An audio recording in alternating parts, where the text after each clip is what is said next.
Good morning, students. So in the last session we have studied what is a digital system and what is a digital system design and why it needs and how it will be used. So in today's session we'll study the types of digital system and advantages of digital systems and analog systems and difference between the analog and digital systems. So what are the types of digital system? So there are two types of digital system, that is computed radiography, that in short form you can call it as CR. So best example for the computed radiography, it is a X-ray. And direct radiography, it is a thin, it is consisting of a thin film of transistors and diodes. So in short form you can call it as DR.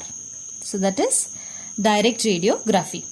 So these types of digital signals you can find it in the medical field, or else you can call it as these are present in the biomedical engineering also.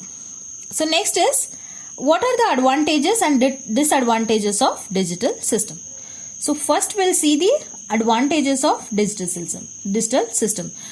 So advantages, digital system is having it is a less expensive compared to analog signals. The digital system is less expensive and it is a more reliable compared to your analog signals, and it is very easy to manipulate. The digital systems are very easy to manipulate.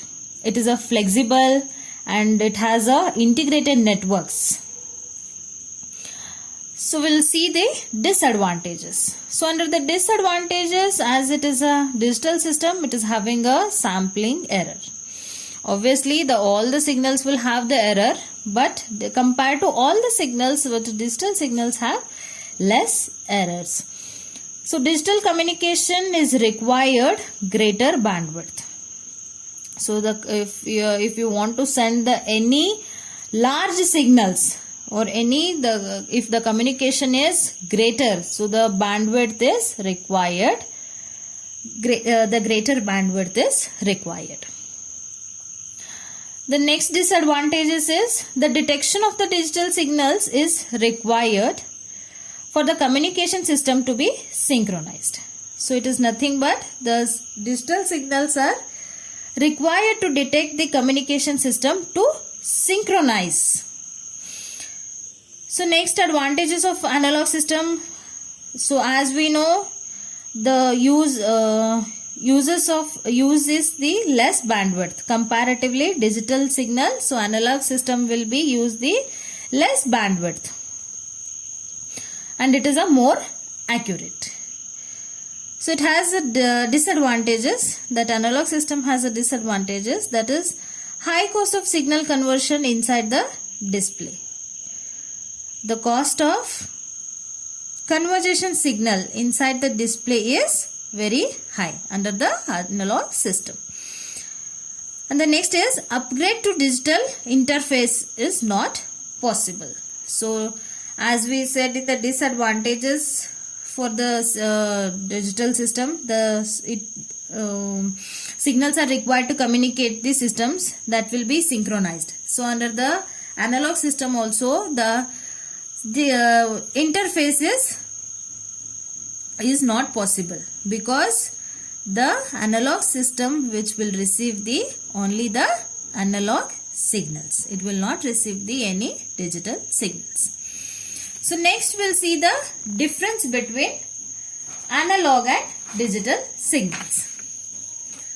So first difference is, so analog signals, it is having the continuous waveforms, that is this continuous wave that changes over a time period.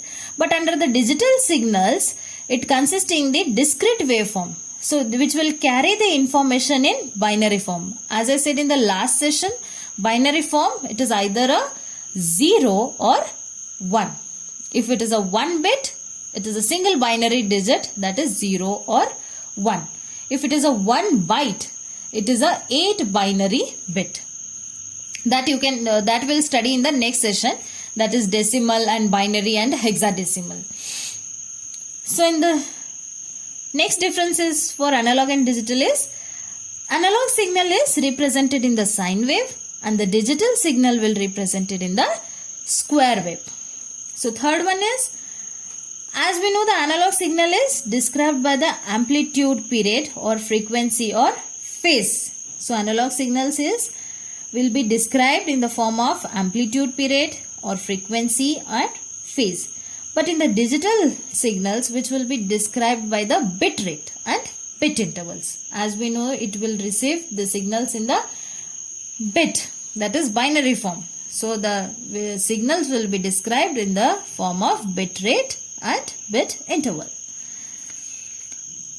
Fourth difference is, an analog signal transmit the data in the form of wave, but in the digital it will carry the data in the form of binary, that is 0 and 1. So for the best example for the analog signal, it is a human voice is the best example for analog signals.